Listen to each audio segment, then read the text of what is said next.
Hello, नमस्कार. कसे आहात सर्व? मस्त आहात ना? मस्तच राहा. सर्वांना सर्वप्रथम श्री स्वामी समर्थ. तुम्हाला सर्वांना आजचा दिवस खूप छान आनंदाचा आणि आरोग्यदायी जाओ. आणि आज आहे श्रीकृष्ण जन्माष्टमी आणि जन्माष्टमीच्या तुम्हाला सर्वांना खूप खूप खूप शुभेच्छा. तर बघा, मी कृष्ण कमळची जी ही वेल आणली आहे ना, त्याला सुंदर असे कृष्ण कमळ फुललेले आहेत. आणि तुम्हाला कृष्ण कमळच्या बाबतीत काही गोष्टी माहिती आहेत का, की हे जे फूल आहे ना, अगदी अद्भुत आहे. म्हणजे हे म्हणतात की ज्या बारीक बारीक पाकळ्या तुम्हाला दिसत आहेत त्या 100 कौरव, आतमध्ये ते 5 पांडव आणि त्याच्यामध्ये श्रीकृष्ण, असं ह्या कृष्ण कमळचं वर्णन केलेलं आहे. ह्याच्यामध्ये आणखीन ना असा डार्क जांभळा रंग सुद्धा या फुलांमध्ये असतो. ह्याची ही वेल आहे ना, ही वेल अशी संपूर्ण छान अशी वाढत जाते. आणि म्हणजे ही जी किमया आहे ना निसर्गाची, ही अगदी अद्भुत आहे. जेव्हा अशी फुलं फुलतात आणि खूप सुंदर वाटतात. सकाळी सकाळी मी जेव्हा बघितलं फुलं उमललेली ना, तेव्हा मला इतकं इतकं छान वाटलं ना, त्या फुलांकडे असं सतत बघत राहावं असंच वाटत होतं. आणि या साईडला हे चांदणीचं एक छोटंसं झाड आहे ना, त्याला पण छान, म्हणजे ते पण छान बहरत होतं. तर आज सकाळी सकाळी माझी सुरुवात जी आहे ती म्हणजे की मी साफसफाईचं आज सगळं हे केलेलं आहे. साफसफाई धोरण चालू केलेलं आहे. कारण फ्रीज आहे ना, मी आल्यापासून नव्हता क्लीन केला. आणि आपल्याला ॲटलीस्ट 15 दिवसातून किंवा नाहीच तर महिन्यातून एकदा तरी फ्रीज पूर्ण क्लीन करणं खूप गरजेचं असतं. कारण बऱ्याच अशा गोष्टी असतात की ज्या आपण मागे मागे ढकलून देतो, आपल्याला लक्षातच राहत नाहीत. आणि मग ते तशाच पडून राहतात. आणि मग काय होतं त्याच्यामुळे, की ज्या गोष्टी खरंच फ्रीजमध्ये स्टोअर करून ठेवायच्या असतात, त्यांच्यासाठी आपल्याला फ्रीजमध्ये जागा मिळत नाही. आणि तिथे आधीच्या घरी काय व्हायचं, की फ्रीज पूर्ण ओपन नाही व्हायचा. मग हा कालचा कप्पा आहे, तो मला काढता यायचा नाही, व्यवस्थित साफ करता यायचं नाही. तर आता इथे बऱ्यापैकी जागा आहे, त्यामुळे सगळं व्यवस्थित फ्रीज ओपन करून, आणि जेव्हा पण आपण फ्रीज साफ करायला घेतो, तेव्हा सर्वात पहिले जे काम आहे ते करायचं, की म्हणजे फ्रीजचं जे प्लग आहे ना, बटन बंद करायचं, प्लग काढायचं आणि त्यानंतर फ्रीज क्लिनिंगला घ्यायचा. तर बघा, असं फ्रीज संपूर्ण व्यवस्थित क्लीन केला ना, की आपल्याच मनाला इतकं समाधानकारक वाटतं. कुठलीही गोष्ट असो, साफ केली ना, की बघा किती मस्त वाटतं. तुम्हाला काम करण्यासाठी सुद्धा उत्साह येतो. आणि नवीन गोष्टी ज्या आपण आणतो, मग त्या आपण जागेच्या अभावी कशाही ठेवतो, मग त्या खराब होतात. आणि खूप सारे मग आपले पैसे त्याच्यामध्ये वाया सुद्धा जातात. कारण वस्तू न वापरता आपण कधी-कधी तशाच फेकून देतो. ही गोष्ट बऱ्याचदा ना भाज्यांच्या बाबतीत खूप होते, की भाज्या कधी-कधी खालचा जो कप्पा असतो तिथे आपण एकावर एक टाकून देतो आणि मग खाली-खाली ज्या गोष्टी जातात ना, त्या कधी-कधी तशाच पडून राहतात, कळून येत नाहीत. तर म्हणून व्यवस्थित असं सॅग्रिगेट असेल सगळ्या गोष्टी आणि क्लीन असतील ना, तर आपल्याला सगळ्या गोष्टींचा पुरेपूर वापर करता येतो. तर मी फ्रीजसाठीही काही ऑर्गनायझर्स मागवलेत, तर ते पण मी तुमच्यासोबत शेअर करेन. आता हे जे डब्बे आहेत माझ्याकडे, ह्याच्यामध्ये बघा मी फुलं ठेवलेत. त्यानंतर मी तुम्हाला जसं दाखवलं होतं, की मी जे गजऱ्यांसाठी जे डब्बे मागवले होते, अगदी परफेक्ट त्यांचा वापर झाला. आणि माझे गजरे जवळपास आठवडाभर गजरे खूप छान व्यवस्थित राहतात. एक साईडला राहतात, हातबोट लागत नाही त्याला कुठल्याही प्रकारचा. आणि आता या भाज्यांसाठी ना मला व्यवस्थित काहीतरी ऑर्गनायझर्स हवे होते. तर वरती पण बघा, हे जे केचअपच्या छोटे-छोटे पाउच किंवा अशा बऱ्याचशा गोष्टी, मिओनिज म्हणा मुलांचं, तर खूप सारं काय असतं, की जे असं व्यवस्थित आता ह्या बॉक्समध्ये मी ठेवलेत. म्हणून ते आपल्याला व्यवस्थित दिसतायत. नाहीतर बघा, असं जर बाहेर ठेवलं ना, तर ते इथे-तिथे पडलंच जातं. मुलं ज्या गोष्टी काढतात, त्या लगेच तशाच व्यवस्थित ठेवतात असं नाहीये. पटकन काढतात, पटकन ठेवून देतात आणि मग गोष्टींचा पूर्ण तिथे मेस होऊन जातो. तर आता इथला खालचा पण कप्पा व्यवस्थित काढला, thoroughly पूर्ण पुसून घेतला. जेव्हा आपण वस्तू पुसतो ना, तर तेव्हा एक ओला हात आणि त्यानंतर एक सुका कपड्याचा हात नक्की मारायचा. ज्यामुळे ती वस्तू आणखीन व्यवस्थित क्लीन होते आणि ड्राय पण लगेचच्या लगेच होते.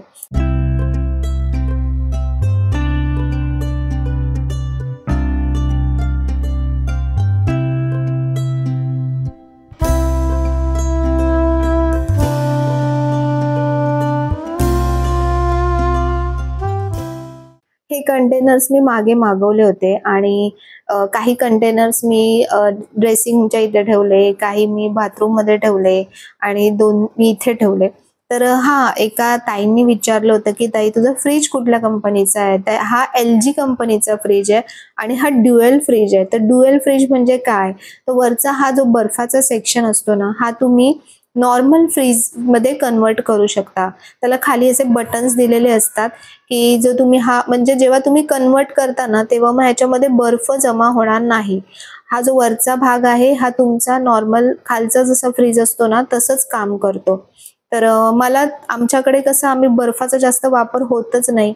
तर त्याच्यामुळे मला तेवढी त्याची गरज वाटली नव्हती. तर म्हणून मी हा वरचा सेक्शन आहे तो ड्युएल केला. म्हणजे नॉर्मल फ्रीजसारखाच त्याला सेटिंग केलं त्याचं आणि मग जे माझे गजरे, फुलं तुम्ही बघितलेत, मी मागच्या एका व्हिडिओमध्ये तुमच्यासोबत शेअर केलं.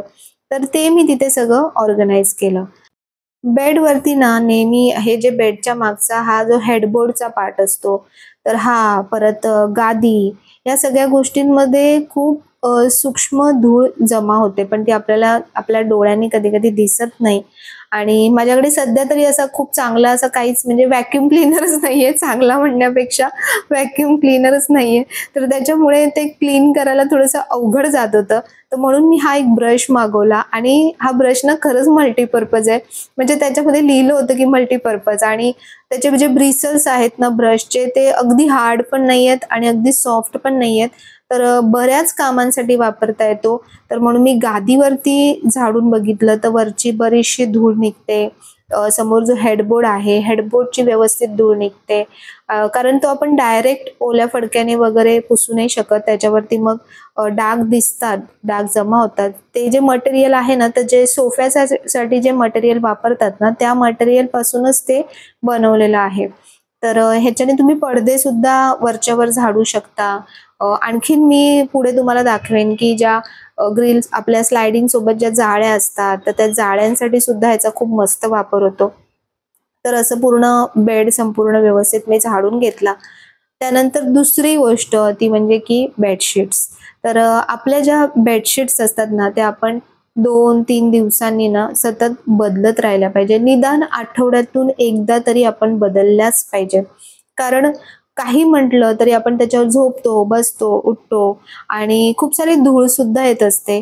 तर धुळीच्या स्वरूपामध्ये जी निगेटिव्हिटी त्याच्यावर जमा होत असते, ती क्लीन होणं खूप गरजेचं असतं. तर म्हणून बेडशीट्स आपल्या आठवड्यातून एकदा तरी अशा व्यवस्थित क्लीन झाल्या पाहिजे. ह्या ज्या बेडशीट्स आहेत ना, म्हणजे ही जी बेडशीट आहे ना, ही मी Instagramवरती एक साईट बघितली होती, जयपुरी बेडशीट्स. तर मला त्याचे रिव्ह्यूज खूप चांगले वाटले होते आणि म्हणून मी 1-2 बेडशीट्स त्यांच्या मागवल्या आणि खरंच खूप चांगलं मटेरियल निघालं त्यांचं. मस्त मटेरियल आहे. बेडशीटसुद्धा म्हणजे कलर कॉम्बिनेशन्स वगैरे असं जर शॉपमध्ये बघायला गेलं म्हणजे मी 1-2 वेळा बघितले, पण मला तेवढ्या बेडशीट्स आवडल्या नाही. आणि बेडशीटच्या बाबतीत एक गोष्ट सांगेन, की कॉटन बेडशीट्स घ्या, ज्या आपल्याला झोपण्यासाठी सुद्धा कम्फर्टेबल वाटतात आणि बेडला लावल्यानंतर सुद्धा त्यांचं जे फिटिंग आहे ना, ते अगदी परफेक्ट बसतं. आता नवीन ज्या बघा इलॅस्टिकच्या बेडशीट्स आल्यात, पण काहींचं मटेरियल एवढं व्यवस्थित नसतं. तर इलॅस्टिक बेडशीट्सपेक्षा नॉर्मल बेडशीट्स घेऊन जर तुम्ही त्यांचं बेडिंग म्हणजे त्यांचं फिटिंग व्यवस्थित केलत ना, बेडवरती व्यवस्थित अंथरलीत, तर अगदी सुंदर दिसतं. आणि दुसरं महत्त्वाचं म्हणजे की जेव्हा आपण बेडशीट घालतो, एका बेडशीट सोबत 2 पिलो कव्हर हे नेहमी येतातच.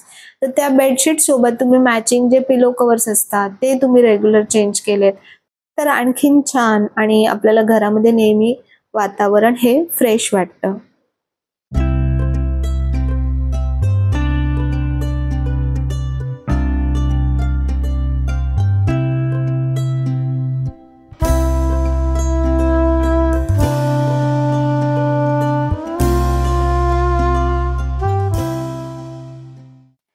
बेडचं सगळं व्यवस्थित लावताना ना, ही पण एक गोष्ट मी लक्षात घेतली ती म्हणजे की बेडसोबत जेव्हा आपण जी आपण अंगावरती चादर घेतो, तर तशा प्रकारच्या चादर जर आपण इथे सेट केल्या ना, तर त्या पण आणखीन खूप सुंदर दिसतात.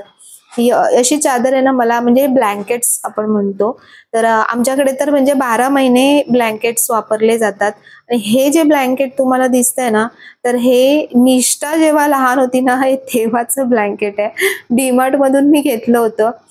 बऱ्याचदा मीच म्हणते, की जुन्या वस्तू काढून टाकायच्या. पण काही वस्तू अशा असतात ना, की आता ह्याला किती धुतलंय, किती काय केलंय, पण त्याचा कलरही नाही गेलाय आणि त्याचं कामही नाही चेंज झालंय.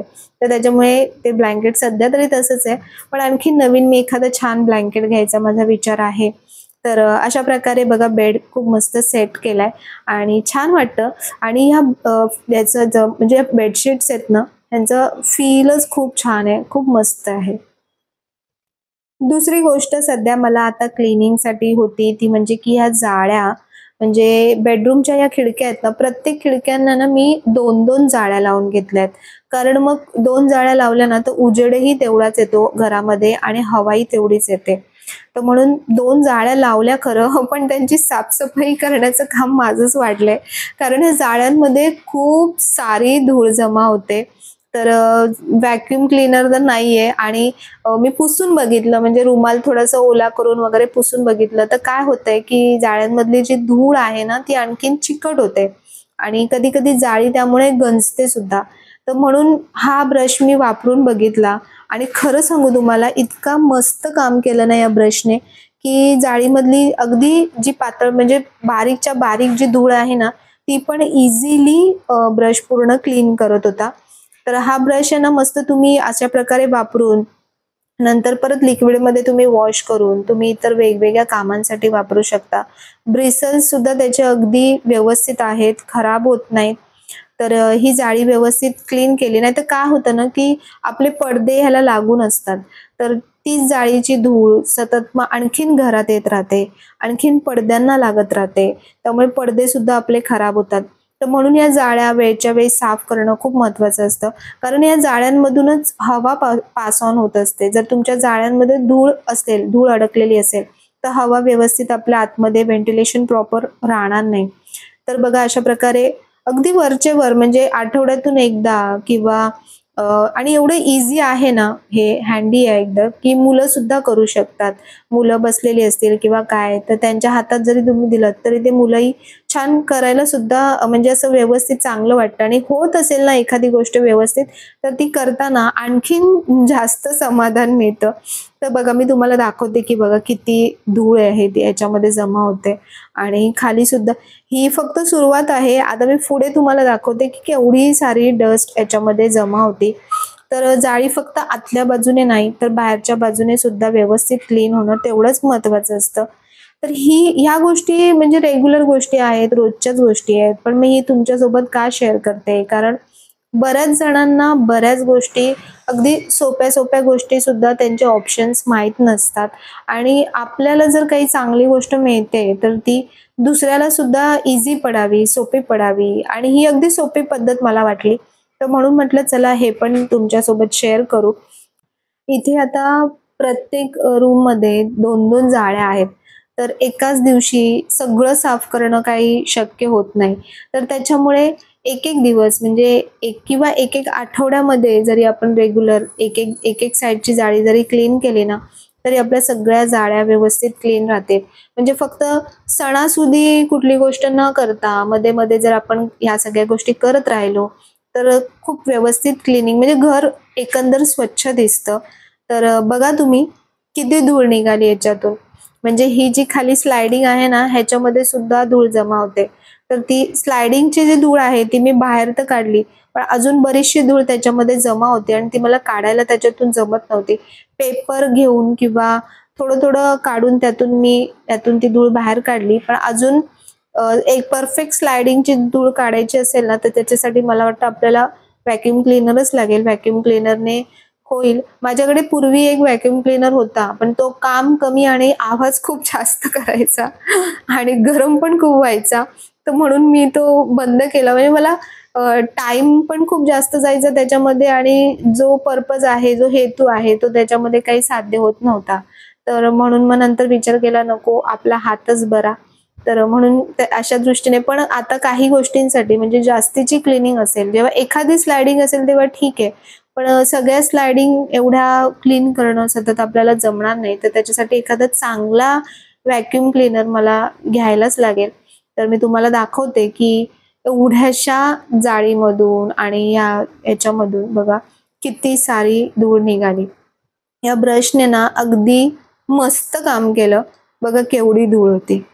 म्हणजे एवढी धूळ समजा काढली नसती तर ती धूळ आपल्याला म्हणजे आपल्याला सतत हवेद्वारे ती धूळ आपल्या पोटात जाते किंवा नाकातोंडात जाते आणि त्रास होऊ शकतो.